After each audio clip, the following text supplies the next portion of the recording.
Hello दोस्तों, मुस्लिम वोटों पर अखिलेश और अवैसी फिर से आमने सामने। और किधर जाएंगे यूपी के मुसलमान?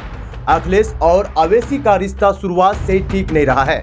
जब अखिलेश यूपी के मुख्यमंत्री थे तब अवैसी को कभी भी जनसभा करने की परमिशन तक नहीं मिली।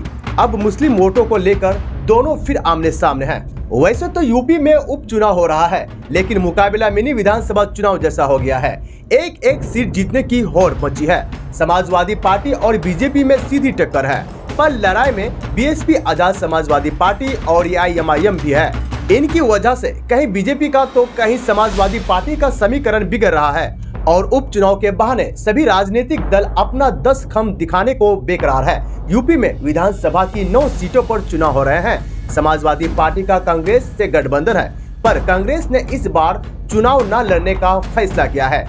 2 साल बाद होने वाले यूपी चुनाव से पहले इस उपचुनाव को फाइनल से पहले नेट प्रैक्टिस माना जा रहा है। और अभी यूपी के उपचुनाव में कांटे की टक्कर चल रही है। बीजेपी की तरफ से मुख्यमंत्री योगी आदित्यनाथ चुनाव प्रचार का नेतृत्व कर रहे हैं। बटेंगे तो कटेंगे के नारे के साथ वह हिंदुत्व के एजेंडे पर चुनावी मैदान में है। वही समाजवादी पार्टी की ओर से पूर्व मुख्यमंत्री अखिलेश यादव चुनाव प्रचार की कमान संभाल रहे हैं। जुड़ेंगे तो जीतेंगे के नारे के बहाने एक बार फिर से पीडीए के भरोसे में है। इसी फॉर्मूले से उन्होंने लोकसभा चुनाव में 37 सीटें जीतने का रिकॉर्ड बनाया है। आम चुनाव में 0 पर आउट रहने वाली समाजवादी पार्टी भी, मायावती भी खाता खोलने की उम्मीद में है और चंद्रशेखर रावल भी अपनी पार्टी के विस्तार में जुटे हैं। और आगे बात करते हैं कि इन मुस्लिम सीटों पर अवैसी की नजर। असदुद्दीन अवैसी की पार्टी यूपी में अब तक कोई बड़ा उलटफेर नहीं कर पाई है। लोकसभा चुनाव में यूपी से उनकी पार्टी दूर रही। अवैसी ने जरूर कुछ सीटों पर चुनाव प्रचार किया था, लेकिन इस बार उनकी पार्टी पूरे दमखम से 3 सीटों पर उपचुनाव लड़ रही है। और इन सीटों पर चुनाव लड़ रही एआईएमआईएम मुरादाबाद की कुंदरकी सीट पर, मुजफ्फरनगर की मीरपुर सीट पर और गाजियाबाद सीट पर।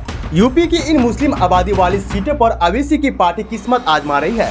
एआईएमआईएम की यूपी अध्यक्ष शौकत अली बताते हैं कि सब कुछ ठीक रहा तो 2 सीटों पर बीजेपी से मुकाबला उनकी ही पार्टी करेगी। और इस फीडबैक के आधार पर अवैसी ने रैली करने का फैसला किया है और इन दोनों सीटों पर मुस्लिम वोटरों का दबदबा है। आखिर क्यों अखिलेश और अवैसी के बीच 36 का आंकड़ा है? अखिलेश यादव तो असदुद्दीन अवैसी का नाम सार्वजनिक रूप से लेने से भी बचते हैं। दोनों का रिश्ता शुरू से ही 36 का आंकड़ा है। ये बात उन दिनों की है जब अखिलेश यादव यूपी के मुख्यमंत्री थे।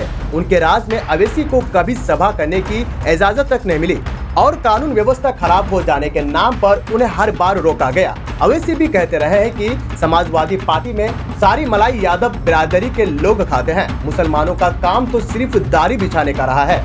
और बात करते हैं कि आखिर किसके होंगे यूपी के मुसलमान? असदुद्दीन अवैसी के आने से नुकसान अखिलेश यादव का है।